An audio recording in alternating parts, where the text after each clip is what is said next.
Multi asset allocation funds hybrid category के fund माने जाते हैं, लेकिन काफ़ी ज़्यादा सुर्खियों में भी हैं पिछले कुछ समय से।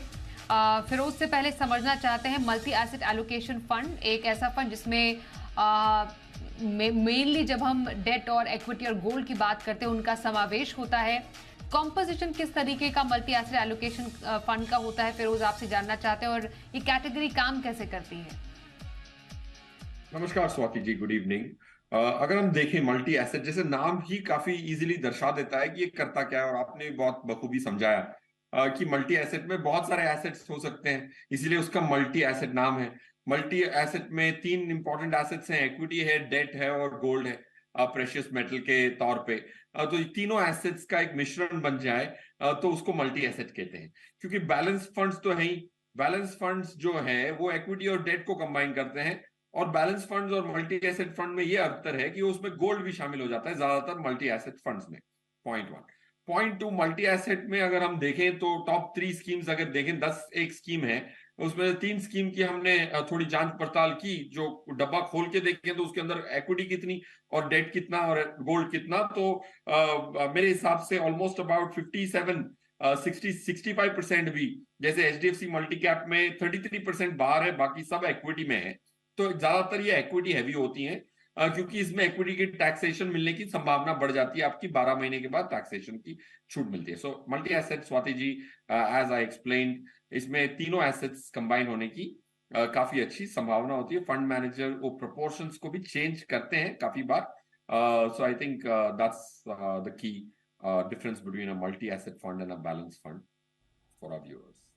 फंड मैनेजर का डिसीजन फिरोज होता है कि आपको कौन सी कैटेगरी में कितना एक्सपोजर रखना है, क्योंकि मिनिमम 10% का रहना चाहिए।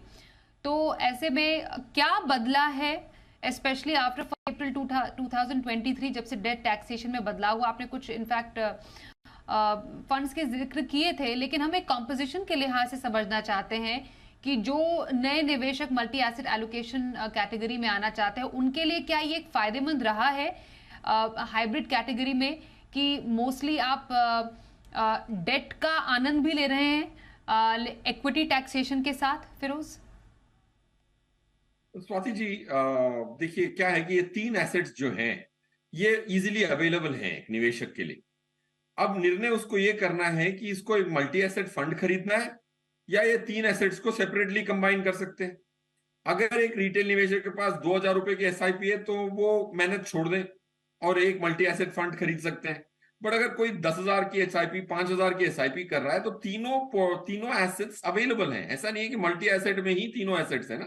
इक्विटी की एसआईपी कर सकते हो, डेट की एसआईपी कर सकते हो, गोल्ड के लिए आप सॉवरेन गोल्ड बॉन्ड खरीद सकते हो। अगर मैं सॉवरेन गोल्ड बॉन्ड भी ना खरीदूं और ये तीनों एसेट्स की इंडिविजुअल एनालिसिस हमने की 2011 से अगर 3 साल की रोलिंग रिटर्न ली जाए तो बहुत सारे डेटा पॉइंट्स मिलेंगे। तो निफ्टी की डेटा पॉइंट के हिसाब से 3 ईयर रोलिंग रिटर्न है 13.23%। डेट फंड्स की रोलिंग रिटर्न है 6.7, 3 year rolling return with monthly shift इसको कहते हैं।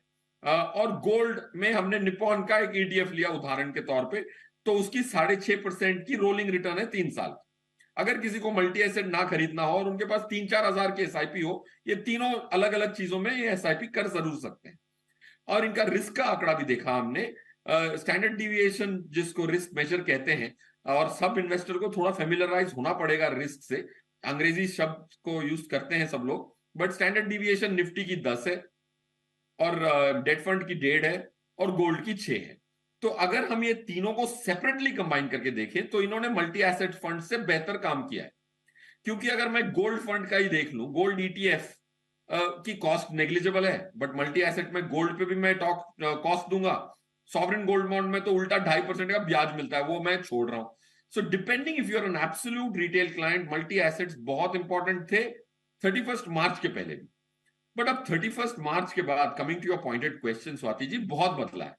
मल्टी एसेट फंड अब बहुत रेलेवेंट हो गया, क्योंकि अब डेट फंड की टैक्सेशन में सेक्शन 50A के तहत आपको मार्जिनल टैक्स रेट लगने लग जाएगा अगर आपके पास 35% की इक्विटी, इंडियन इक्विटी ना हो तो इसीलिए मल्टी एसेट फंड्स अब जो मार्जिनल टैक्स रेट पे जा रहे हैं for any highest tax bracket, अलग अलग खरीदने के बदले अगर वो कंबाइन करके खरीदें तो इक्विटीज टैक्सेशन भले ही ना मिले, बट पुरानी डेट टैक्सेशन भी मिल जाए तो इंडेक्सेशन का फायदा और 3 साल में लॉन्ग टर्म का फायदा मिलता है. So I think they've got a huge lease of life from 1 April 31 March के पहले.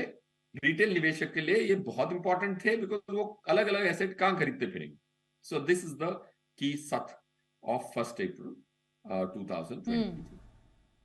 फिरोज, एक पोर्टफोलियो कॉम्पोजिशन में इक्विटी है, डेट का एक्सपोजर है, गोल्ड का एक्सपोजर है, लेकिन एक मल्टी एसेट एलोकेशन इनको रिप्लेस तो नहीं कर सकता है. मतलब इक्विटी का अपना एक अलग रोल है पोर्टफोलियो में, डेट का अलग है, गोल्ड का अलग है, पर क्योंकि इन सबका समावेश एक मल्टी एसेट एलोकेशन फंड में है, तो जिस इन्वेस्टर के पास ये तीनों ही कैटेगरीज अलग से जिसका आपने जिक्र किया, उसको मल्टी एसेट एलोकेशन फंड लेना है, तो कैसे कॉम्पोजिशन में लेना चाहिए, या फिर यूं कहे कितना एक्सपोजर रखना चाहिए और कैसे फंड का चुनाव करें, इस पर मैं आपसे चाहती हूं आप थोड़ा जानकारी दें. देखिए स्वाति जी, सब मल्टी एसेट फंड्स अपने आप को बहुत अलग से डिफाइन करती हैं. जैसे मनोज जी ने कहा, व्हाइट ओक कैपिटल जो मल्टी एसेट फंड की ऑब्जेक्टिव डिफाइन करते हैं, उन्होंने कहा कि भाई मैं डेट में 10% भी जा सकता हूं, गोल्ड में 40% भी जा सकता हूं. तो ये बहुत अच्छी वेरिएबिलिटी दे दी उन्होंने. सो पॉइंट मैं ये कह रहा हूं कि अगर आपके पास ऑलरेडी ये 3 एसेट सेपरेटली हैं, जो कि काफी लाइकली है, मोस्ट पोर्टफोलियोज में ये तीनों होते हैं. गोल्ड भले ही फाइनेंशियल फॉर्म में ना हो, फिजिकल फॉर्म में बार्स, ज्वेलरी तो ऑर्नामेंटल हो गई, उसको छोड़ दें, बार्स या कॉइन्स जरूर होती हैं हर परिवार में. सो ये तीनों एसेट सेपरेटली तो होती हैं. उसको भले ही कोई कोर पोर्शन मान ले, तो फिर भी मल्टी एसेट का रेलेवेंस होता है. उसमें एक बहुत बड़ा एडवांटेज है जिसकी ज्यादातर बात नहीं होती. मल्टी एसेट में जैसे जैसे अगर समझिए कि मनोज जी की जो एसेट मैनेजमेंट कंपनी है, वो गोल्ड से डेट में पैसा मूव करती है और अंदर फंड के अंदर ही करती है, तो उस पर टैक्स नहीं लगता. अगर मैं अपने पोर्टफोलियो में अपने गोल्ड की 40% की मात्रा को 10 करने जाऊंगा, तो उसी दिन टैक्स देना पड़ेगा, राइट. बट अगर फंड मैनेजर चेंज करते हैं, तो क्योंकि वो एक ट्रस्ट फॉर्मेट है, तो उसमें टैक्स नहीं लगता. वो भले ही 0 से 40% गोल्ड ले जाएं और अगले ही दिन वापस 40 से 0 ले आए, तो इस ट्रांजैक्शन की उनको कोई टैक्स नहीं लगती. सो जो एजिलिटी होती है, जो बदलाव करने की जो कॉस्ट होती है, फंड मैनेजर को ना के बराबर होती है, at least on the tax side. Of course STT सब पे करना पड़ता है, इनकम टैक्स नहीं पे करना पड़ता उनको. So that's a very big advantage. So अगर आपके पास ऑलरेडी 3 एसेट्स हैं, 99% लोगों के पास ये तीनों एसेट्स होती हैं, अगर वो फाइनेंशियल इंस्ट्रूमेंट्स में इन्वेस्ट करते हैं, कोई बात नहीं, उसको आप कोर माने. और सैटेलाइट जिसमें आपको टैक्स एडवांटेज, जो सेक्शन 50A से आपको निजात मिलती है, वो बेनिफिट अलग है. और फंड मैनेजर का जो बदलाव करने पे जो टैक्सेशन नहीं लगती है, वो अलग डिस्टिंक्टली डिफरेंट टैक्स एडवांटेज है. तो ये दोनों एडवांटेजेस से एक सैटेलाइट पोर्शन में डेफिनेटली एक मल्टी एसेट प्रोडक्ट फिट होता है, प्रोवाइडेड अच्छी एसेट मैनेजमेंट कंपनी जैसे व्हाइट ओक है, जिसमें बदलाव करने की क्षमता हो, अच्छे कॉल्स लेने की क्षमता हो, और एसेट्स की जो प्रोपोर्शंस हैं वो बदलाने की क्षमता एक रिटेल निवेशक से कई गुना ज्यादा होती है एक वेल इन्फॉर्म्ड एएमसी के पास.